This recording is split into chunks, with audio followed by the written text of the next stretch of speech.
Hello, everyone. Thank you so much for coming to our pitch event by EquityMatch.com. Today, as always, we bring great founders coming from all over the world. Today, we have Lior coming from Tel Aviv, Israel, Mario coming from the Netherlands, and Steven coming from USA, Texas. Thank you so much, guys, for coming to pitch to our event, and I'm very excited to go through your deck and talking about your venture. But before starting, everyone wants to follow us. You can follow us on LinkedIn, YouTube, and Facebook, and we have all these pitch events are streamed on YouTube, LinkedIn, and Facebook, so you can watch our video there. You can go to our YouTube channel. We already had hundreds of video and pitch events already be running during the year. And also, if you want to come to pitch at EquityMatch.co, and we are more than pleased to bring you to the stage. We are going to have another two events the next 2 weeks, one per week, and after we pause in August, and we restart the second week in September. But you can already apply if you want. Now, let me start. And I'm starting with our funder number one, not because we have a number one, number two, number three, but because just the sequence we are going to pitch today. Lior Shacham, CEO PicUp, Tel Aviv, Israel, AI Digital, seed around USD 1.5 million. Thank you so much, Lior, for coming. How's it going? Thank you for having me. So, if you want to give an introduction to yourself, and after you can go straight to pitch. Thank you. So thank you everyone for having me. I'm Lior. I'm the CEO and one of the founders of PicUp. We are an Israeli-based company, and we are transforming the world of phone calls, as you know it, to become digital phone calls. And I'll explain in a minute. Okay, so PicUp is an outbound calls optimization platform. If you look at our clients, which are banks, telcos, insurers, you see that a lot of their sales and customer service involves phone calls. Even if you start with digital, a lot of the time you need to speak with someone to actually close the sale or close if it's a complex service and things like that. And while there are billion-dollar companies like Amazon and Microsoft that build contact centers, they still haven't solved one of the main problems in this channel, and this is the experience. If you look at the experience in physical channel, everything is branded, you see screens, you see, of course, the people that you come to meet in the store or branch. Digital channels, companies have poured millions of dollars there. But the phone channel, when I get a phone call from my company from my bank, I don't know who's calling me, I don't know why. It's a bad experience. I cannot tell them to call me later. And while I don't want to replace it with digital forms, nobody likes forms, I still need to speak with someone. It's very bad experience. This, in turn, creates very bad results for them in the contact centers. The answer rate is around 12%. This is the reason they are called so many times, and it costs them so much. And there are billions of calls like this every day. So what do you do? How do you solve this problem of phone calls? The way at PicUp we are solving it is we are creating a hybrid voice and digital experience for our clients when they call their clients, and we are using already existing assets like mobile apps and digital channels to do it. So basically, when our customers are calling with our technology, this is how it looks. We put a digital layer on top of the calls, which explain to the customers who's calling them and why, and give them the option to interact. So customers can either take the call or click on a call me later button, pick up another time. Agent can share things while in the call with the customer, and also after the call, they can send a post-call notification, etc. Our platform connects to existing contact center software, and we give them an optimization platform in which they can create their image, the text, and optimize their campaign while calling their customers. We also have today, with generative AI, one of the main risks is that everyone can spoof your voice. I only need 15 seconds of your voice and I can spoof your voice. It's very dangerous. It endangers financial institutions, even governments, and we have solutions for that as well. And this is how it looks when our customers call their customers with our technology. So as you can see, it's very branded, personalized. It's a completely different experience. And when you look at the results, we are able to increase the sales, we are able to increase the answer rate, reduce the call attempts, and reduce the hangups. So really boost the call center KPIs. We work with banks, insurers, and telco mostly. And our business model is very simple. They pay us once per contact, and then they can call as much as they like. We will help them reduce the number of attempts they need. A bit of our revenues, we are now growing, and we have really top-notch companies that are interested in our solution. Some of them already in paid pilot, some of them are in our pipeline. Our competition is mostly regular caller ID apps, but our technology is most superior to that. We not only show you who's calling, we are giving interactive, engaging call experience to our customers. A bit of exit strategy. Basically, there are a lot of very, very strong companies in the contact center field, and we are helping them to digitize their calls, so eventually they can become partners or even exit. And this is it. Thank you very much, and happy to take your questions. Thank you, Lior. Before I start with my questions, everyone from the audience want to make any question, please just make the question we bring to our funders. No, on my side, Lior, you are trying to make the very boring call that has been doing for the last 30 years at least more engaging, more exciting, but of course more effective in terms of sales from your clients. Right. So let me start from the pain point from your clients. So for them, means doing tons of call that reach almost nothing, spending tons of money. Okay, what's your selling point when you go to them? It's very simple. Basically, we have two selling points. If it's financial institutions, we also help them prevent fraud, because we can identify it's them calling their customers, because the bad guys are also calling and bluffing their customers and spoofing the numbers. So this is one value proposition. But the main value proposition, just we help them do two things. One is to increase the customer experience, to improve it, and while doing it, also increase the KPIs, improve the KPIs, do better sales, better service, pay less, and get more results in the contact center. You say mostly are banks, insurance, all kind of business they must sell, right? So I suppose it's more B2C business than B2B business with the one you are talking to today. We are more of a B2B2C. So we are selling our technology to the telcos or banks or insurance, and they are using it when they call their customers. Yeah, that was my point. They must be B2C business, because they will call mostly Right. customers, not other clients, like, for example, businesses. Exactly. In terms of performance, you are doing already very terrifically well. Where do you see the growth? I mean, you're raising 1.5 million. My question is, where do you see the very scaling up of your business after this round? How do you want to scale this to the next Thank you. level?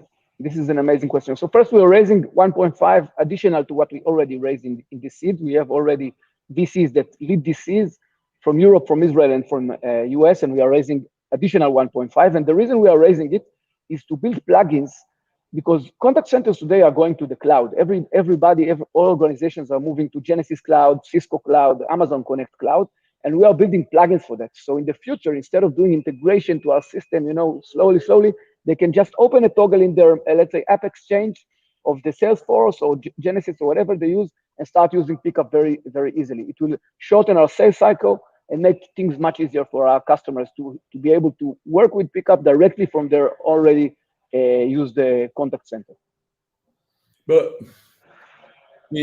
calling a calling center, but calling with phones, it's been there for a very long time. Do you think it will persist for long? I'm questioning myself. Do you believe? Let me tell you something funny. I registered a patent when we begin about phone calls. It was a few years ago, and people told me, "Why? You mean phone calls are still existing?" But you know what happened in this iOS 17? Apple came from their from their mountain, and they launched a branded call for iPhone to iPhone. So even Apple understand that you cannot replace the phone calls. If you look at an app that everybody uses at least once a week, how many apps are there like this? But the phone is there always, maybe even once a day. How many apps are you using once a day? And I tell you why, because it's part of our hardware as people. We speak, we like to speak. It's very efficient for us. It's very native for us. And this is the reason. Maybe voice will change. Maybe it will be bots that are calling you, but voice will remain. It's a very hardware for us as humans to speak. Very native. I'm talking on your client side. In terms of usability, of course, I'm going to increase my sales. But in terms of data, which kind of data can I collect from making anyway these calls and having the customer telling them, okay, maybe call me tomorrow, or I don't want to get this call, or let's say, which kind of data I can collect that can improve myself later? Great question. So, today they are just using brute force. They are calling, they take this list and they're calling them 20 times. Brute force, it takes it creates a lot of frustration. Without technology, they learn more about their customers. What is the best time? What is the best image? What is the best emotional experience that connects to your customers? Maybe customers doesn't like to be called this way. And you open the sale with an image. An image can tell you so much, and you can learn so much about your customers. Some customers prefer it, in a more soft way. Some customers prefer the discount. You learn more about your customers when you do A/B testing, not only about what the agent says, but also what the customer sees. And in 1 minute or 1 second, the customer can decide if it's relevant for them or no. And the companies are learning a lot about what actually moves their customers to behave or to purchase. We call no video call. We are not talking about video call. But do you think video call can be another answer, for example, to make calls more credible? I know it's there, but as you can see also in this speech, video is always a bit more complex. To set it up, I don't need to be in pajamas, when my banker is calling me. So it's a bit frustrating, challenging. Voice call is always working. This is why it doesn't go anywhere. It's still here. Everybody thought it will disappear with messaging, with COVID. Everything will become digital, but you see, it's still here because it's so easy and it's so native. So I believe video call will increase. Maybe in the future there will be holograms. I don't know, but voice is very important. I mean, in terms of technology, as venture capital is mostly tech, you are adopting, which are the main technology adopting? AI for sure, but without giving your receipt, of course. But how does, for example, AI, which is so much in talks every day now, everywhere, enhance your business model?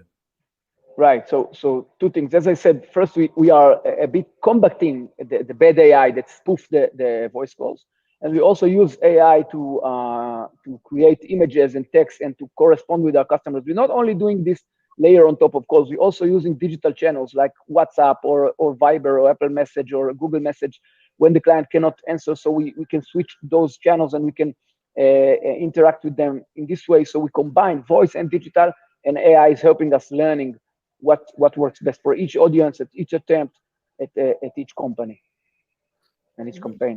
My last, and after we move a bit on the fundraising side, where do you see the most important part in your way to make calls that makes the customer answering? Because in the end of the day, what they want is answering and selling something, or maybe doing something else. I don't know. So let me tell you something interesting.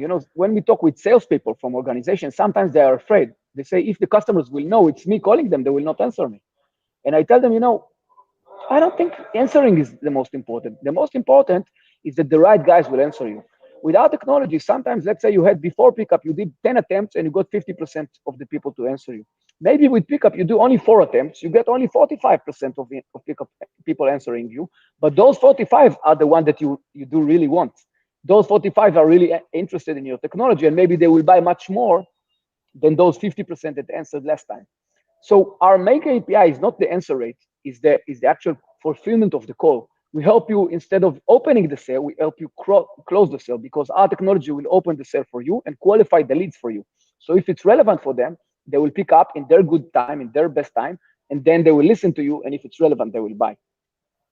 But do you have any CRM in your platform, or they work on a different? No. We are connecting to other CRM like Microsoft Dynamics, Salesforce, etc. The 1.5 million round is due to for scaling. You already said. Would you like to articulate something more about this round? And also, what investors actually are looking for? You already have venture capitalists, so I suppose you're looking for other venture capitalists. Yeah, so first, we are looking for people that can give us money, of course, because today in today's market, it's very important. But also, if we can have people that can also help us scale in their markets. We work today mainly in Europe, a bit in the US, and we are hoping to grow in these two markets, as I said before, in these three verticals, mainly of banking, insurance, and telcos. So anyone who can also help us grow, build a local presence in those places in the world, and give us also sometimes it's also even good advice and good connections. We are looking for them, and yeah, it's a pretty straightforward equity round with preferred shares. Happy to speak with anyone that is interested. Unfortunately, we don't have so much time. Thank you so much, Lior. Stay with us because we are soon all back. Sure, Meanwhile, thank you very much. thank you. I'll move to our second founder, Steven Lever, co-CEO, managing partner of Meraki People Solutions, Texas, US. Human resource management and recruiting, seed around 2.5 million in dollars. How's it going, Steven? I'm doing well. How are you? Oh, good. Thank you so much. I suppose in Texas it's pretty hot, but you told me today you are in Mexico, even hotter.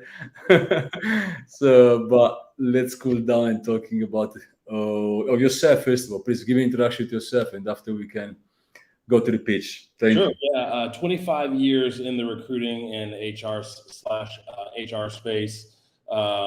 I've led a lot of global teams and been very fortunate to work at 6 different startups at different phases. I've been as low as employee 50, and I've come in as high as probably employee 200 to some startups. So, but yes, I have a passion, as do my co-founders. We have a passion for the HR and recruiting space, and really want to make a positive impact to early and mid-stage startups. So we'll go right into the deck. This is our founding team. Again, we have a combined experience of over 75 years in the business, and again, we are also passionate about what we're doing. Our mission, obviously, is to provide, and we are a HR and recruiting consulting firm. So we, provide HR and recruiting consulting to early to mid-stage startups, and then we also have a SaaS product that we use and integrate as well that we can use for any size company as well too. So here's the problem. The problem that we have in having worked at 6 different startups is a lot of leaders have great products, and they know how to scale the products. What they tend to struggle with is scaling the company a bit. When to bring on that first person after they get employee referrals, when to add certain tools and functions, when to bring on the recruiter to help. A lot of them spend a lot of money with agencies and things like that. So, and we are not an agency, by the way. So, and so what we see here is a lot of percentages with high turnover rates, limited resources, lack of job security, and limited career advancement. I think, again, having worked at startups, things can be a bit, limited at times. So, part of the solution, or one of the solutions that that we have, is we've created this wheel, and this wheel is where we bring a lot of our years of experiences, where we try to understand companies and identifying all the needs around this wheel, and we can go into this wheel a bit more. As you'll see here, it's a bit more detailed. And what typically companies do for us with the solution is they'll come to us and say, hey, we actually have a problem with our developing candidate pool, or interviewing, or anything like that. So we'll come in, we'll bring our collateral in, we'll bring in our training, and we'll sit with founders and sit with leaders and help them, develop processes around HR, processes around the, the recruiting space. Part of what we find too is candidate experience, right? When you go and you apply for a job, if it's cumbersome, if it adds a lot of weight behind it, then we can come in and help fix that to where it's a great candidate experience from start to finish.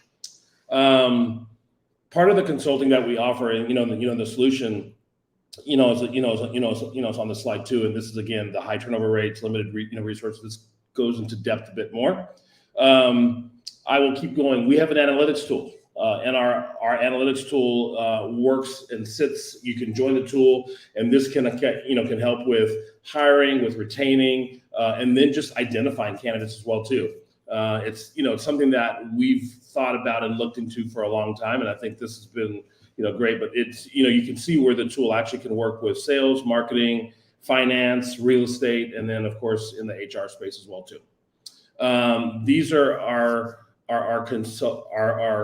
financials on the consulting side. So with our consulting, you would do a 6-month or 12-month engagement with us, or we can just come in and do an assessment if you wanted just to see what your what the process is like, what you're doing. We can come in and assess and say, hey, you need help in this area, and then you can keep that assessment, and then you can use us to go further, or if not, or if you just want to keep the assessment. On the analytics platform, it is also a subscription-based. It's a per-seat model, and we've got, as you can see here, the startup, the SMB Plus, and the enterprise as well too. Our ROI without Meraki, listen, I think a lot of companies struggle. Having all of us on the founders team, having worked at different startups, we find that there is a struggle, and that there is ROI with using our services, and without, there's a struggle with trying to figure out which tools to use, which they don't know, and a lot of times they get a tool, they don't need it, and they're going to spend more money on another tool later on.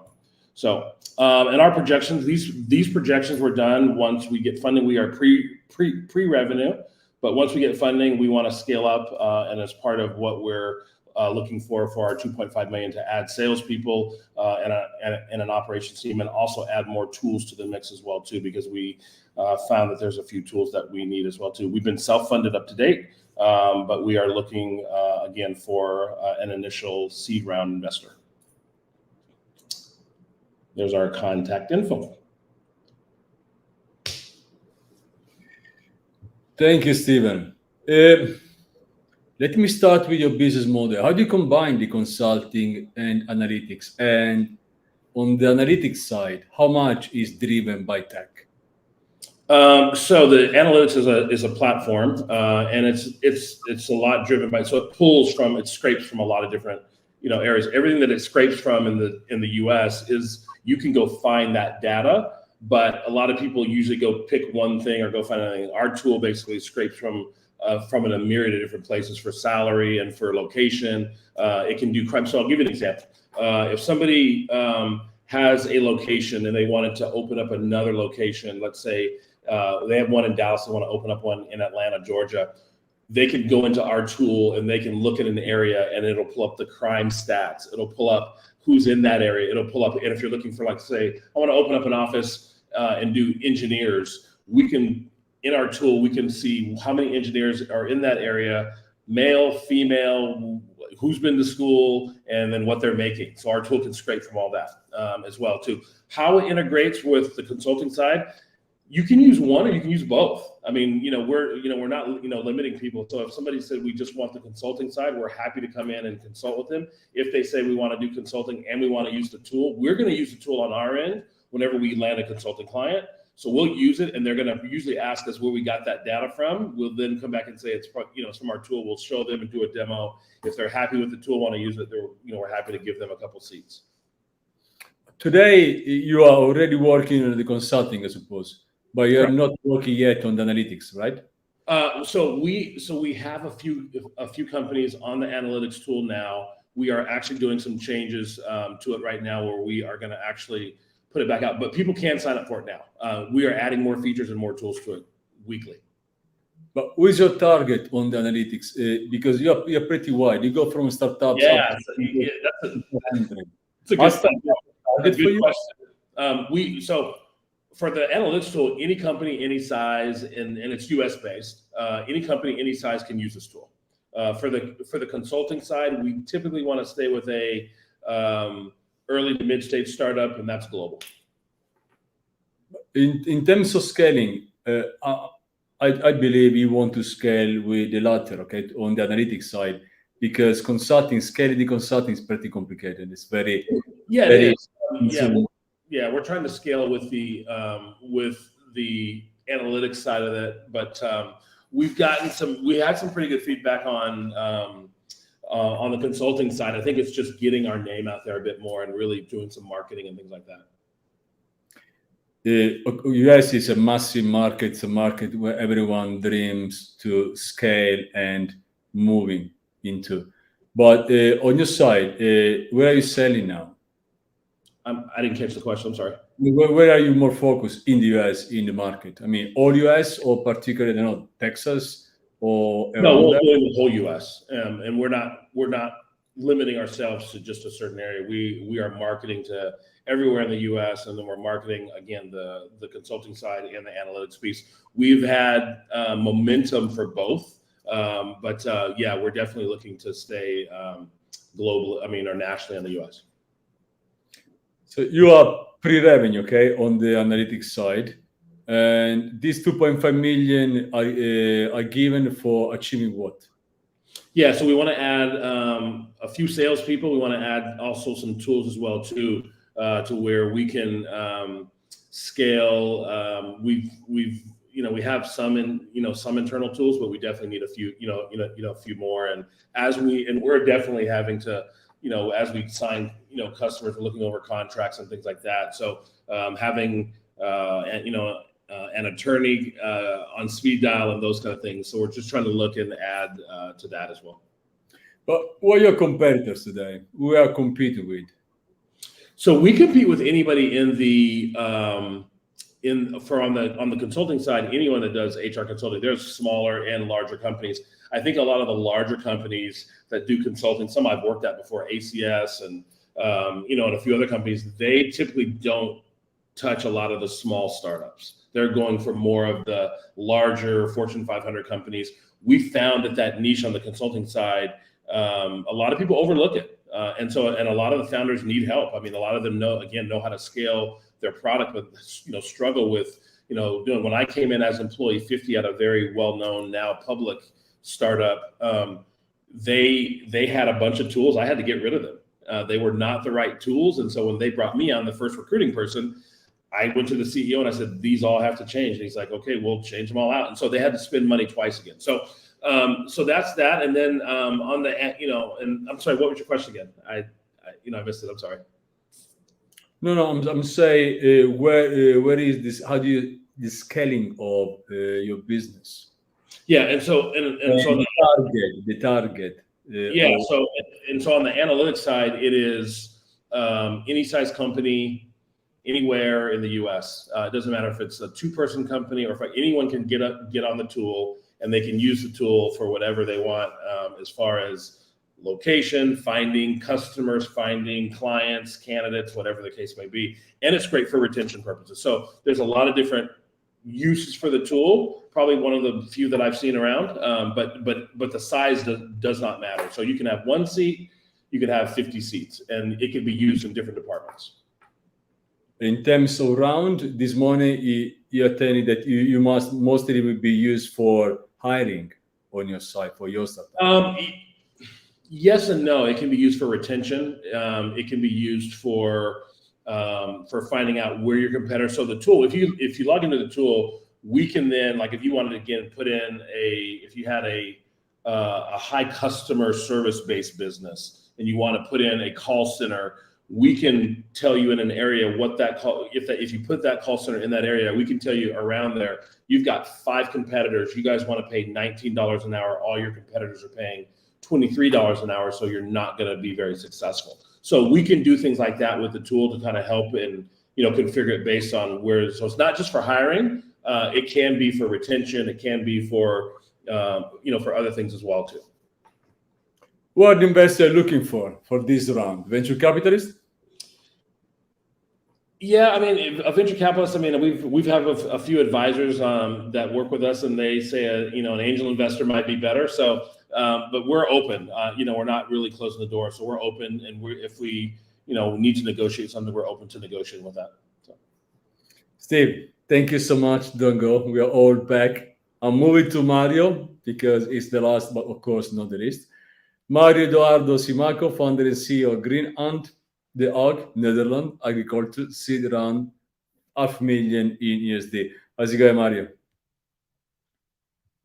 You must unmute yourself and after we go. Sorry, here I am. I hope you can read well the background, and thank you so much for this invitation. It's an honor being here and speaking about GreenAnt. I'm going to share my screen. Please. Right. Yes. Thank you.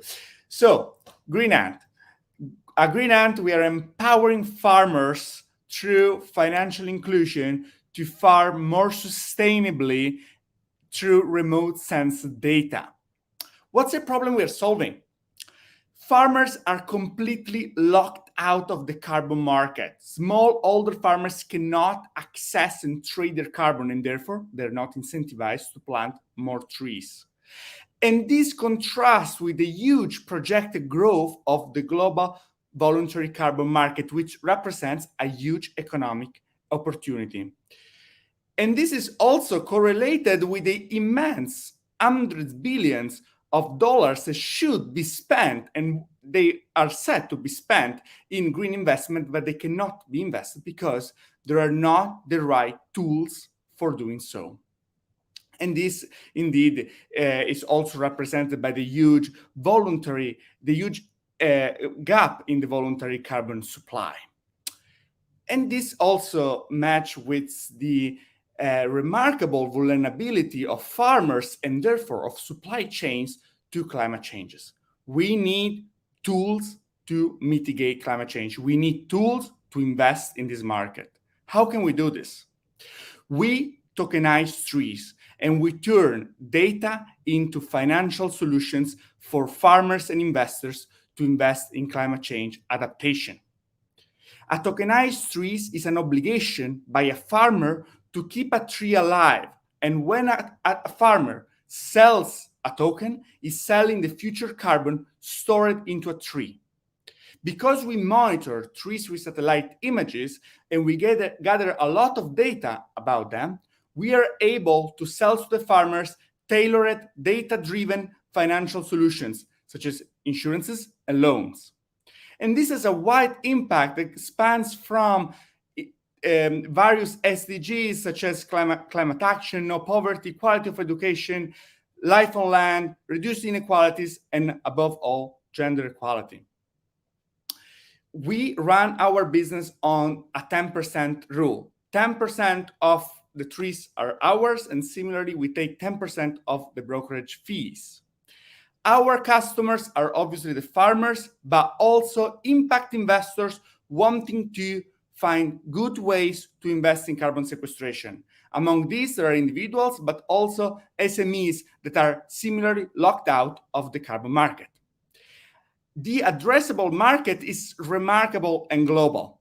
We talk about a total sum of 15 billion concerning both the voluntary carbon market and the green fintech. We access the market through farmers' communities, governmental agencies, and small tricks such as our wallets. Our tools are fully accessible through Facebook, and therefore we manage to access a large amount of farmers. We access investors through banks, decentralized institutions, and global lenders. We have built our tokens marketplace. We're building our tokenization tool and our monitoring tool to monitor the trees and empower our database financial solutions. This is our marketplace, and this is our barrier-free tokenization tool for farmers. And this is how it looks like, more or less, our monitoring tool for monitoring the health of the trees and the amount of carbon that they are storing. And this is a small overview of the way in which farmers will be able to borrow money, backing them with the carbon they are storing into their trees. We are ahead of all our competition because we are the only platform that is directly connected with the farmers, which is a remarkable and extremely important characteristic of our marketplace. We have tested our market in Thailand. We have tested our buyer's market, selling more than 20,000 euros of tokens only in December. We have built our MVP, and we've been incubated by the Founder Institute, World Startup, and the European Space Agency. We have a global team of 15 people around the world, from Vietnam to California, who together are building this platform for a better planet, a better finance, and new opportunities for all. Thank you. Thank you so much. Thank you, Mario. This won't be that easy for anyone understanding. So, Yes, because not exactly. everyone is familiar with tokens, not everyone is familiar with how carbon and carbon credit market exchange works, and all this kind of stuff. Can you be a bit more precise? Which are the benefits for the farmer to tokenize a tree, and who is going to measure the amount of carbon stored in a tree that you can actually use as a collateral against financing, insurance, or whatever it is? Yes, absolutely. Today, farmers are locked out of the carbon markets. They cannot trade carbon with traditional tools. Rather, if they tokenize the trees, they can use this token as a promise that they will keep the tree alive for at least 10 years and use these tokens to raise capital to invest in climate change adaptation. The new owner of the token is the owner of the future carbon stored within the tree. And we, as GreenAnt, are leveraging our technology in cooperation with the European Space Agency to build to measure the amount of carbon stored within the tree. So we use satellite images to detect each tree on the ground, and through the canopy of the tree, we are able to measure the amount of biomass within the trunk. But that's okay. But which are the benefits for the farmer, and also who is going to educate them on this? So the farmers are pretty educated about the carbon markets. They know that the carbon market is there and it is a very profitable activity. The benefits for them are several. First of all, they are able to obtain a revenue stream and an incentive to keep their tree alive and standing on ground for something longer than a couple of years, as usually happens in plantations. And they're rewarded for keeping them alive for like 10 or 15 years. And this also empowers them to obtain financial services such as loans or insurances to insure their trees and borrow money for investing in sustainability. The platform that you are creating is an exchange platform, or is it a platform where I can trade my carbon credits? Yes, you can buy directly from the farmers the tokens, not the carbon credits. You can buy directly from the farmers the tokens, and you can trade on the secondary market your carbon credits. And therefore, we enable investors in buying directly carbon credits from the farmers, and therefore avoiding greenwashing. Okay, but on the farm is clear. On the investor side, the benefits? Well, the investor side, the benefit is that, first of all, they can make a profit out of carbon credits. They can be sure to not be scammed through greenwashing, and they are sure that they actually own that carbon because the certificate is empowered through the blockchain. In terms of scaling, where are you standing now today? Your MVP is almost done, yeah? Yeah, our MVP is done. We are ready to scale. We are building our monitoring tool, and we will launch our financial services in January 2024. We have already tested our traction, and we are ready to scale through this seed round that we are currently running.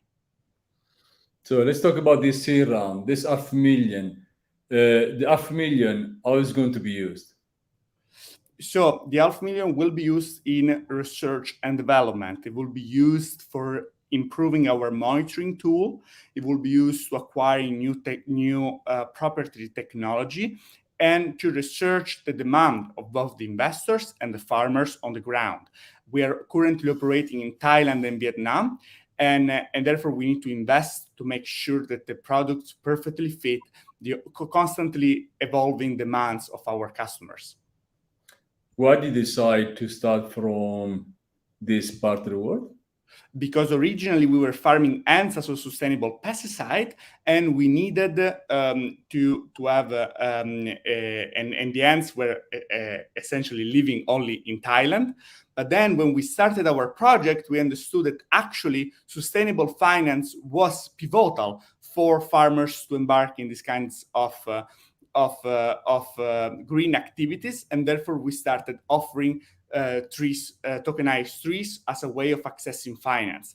But our journey started there, and we maintained our operational bases in Thailand and Vietnam. Any investor in mind as persona that you would like to have in your cap table? Well, impact investors, impact VCs, angel investors that are focused on impact.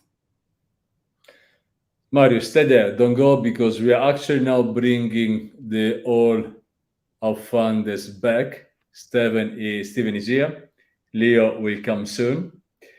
And meanwhile, we're waiting for Lior, which is here. Let me start with you, Mario. We start from the end.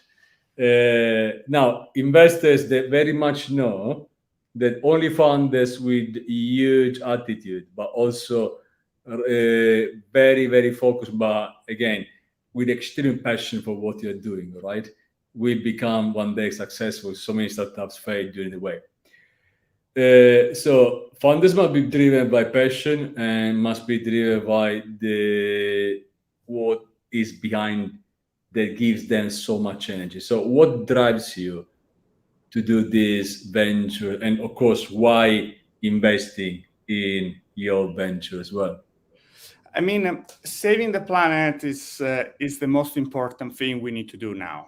Is the most relevant activity that humanity is committed to.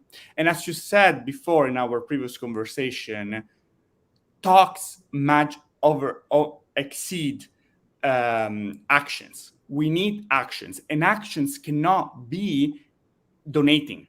Are we going to save the planet by donations? No, we're not. We're going to save the planet by investments, and we need the right tools for doing so. And the right tools are based on being sure of profitability and be sure of accuracy. We need to be accurate on the numbers. That's the tools we are building. Tools based on accuracy. That's what a tokenized tree is. And that's why our platform will be very profitable, and our platform has already gathered so much success, although we're building a product which is kind of new for many. Why investing? Well, because if you don't invest in the planet, you're not investing in the future. Thank you so much, Mario. Thank you very much. Steven. Yeah, I mean, obviously being in this business for 25 years, I have a huge passion for it. As I said earlier, I've managed global teams. I think the thing for me is it's twofold. There's the passion I've had for this for years, but there's also the experience that people have whenever they're dealing with a company. Again, when they apply for roles, when they go work at a company, is it the best experience possible? And so working with companies to help them build out those processes and then help them retain the right people so they don't have to go finding it, and then help them save money where they're not buying a product, buying a tool or 2 or 3 tools and then having to replace those tools later. I know, startups really, really want to maximize their dollars. So yeah, that's where, where and why we're so passionate about this. And what about investing? I think we're a solid investment. I mean, we have plans to scale and plans to grow. I mean, I think it's just getting our name out there a bit more. But I think anyone that invests in us is going to, first of all, enjoy working with our partners. We're very passionate, but also it would just be a very, very fun ride. The things that we have planned and the other things that we have coming out with the company are going to be a lot of fun. So it'll be a fun ride for whoever wants to invest with us. Thank you so much, Stephen. Sometimes I'm dyslexic, I'm sorry. Leo. Yeah, sorry, I had some communication issues. Hopefully you can see me. What's the passion behind you, Leo, and why investing in something very cool? Because what you're doing actually, I think, Yeah, bring a lot of value to companies. I think communication is with all that happens in humanity. Communication is still very important between people, and we're really bridging the gap between something which is important but very old-fashioned, and making it digitized and connecting it to visual, to like we really want to interact with visual and voice, and we believe this is the future, and yeah, this is our motivation. And what about investing? What's the plus? Yeah, so I think for investing first is the return of investment, right? And I think we have a very good traction and investors that will put the money, they will earn money. The company can be very big. The market is really huge. Sorry for the noise. And also the option to be part of a journey of transformation with a very good team. So yeah, happy to join with the good investors. Leo, Steven, we have lost Mario. I hope he's coming back. Here we are. Thank you so much for coming. Thank you for sharing with us your story, your venture, and I do hope in EquityMatch we can help you to raise funds. Any investors that want to get in touch with you, we don't charge any success fee. So they can come straight to you. We will be only pleased, or they can come to us and we'll make a short introduction, and after we leave you the show. Thank you to everyone watching our pitch event. We are back again next Thursday, and not this week, the next one, and after the week after, and we pause for a month.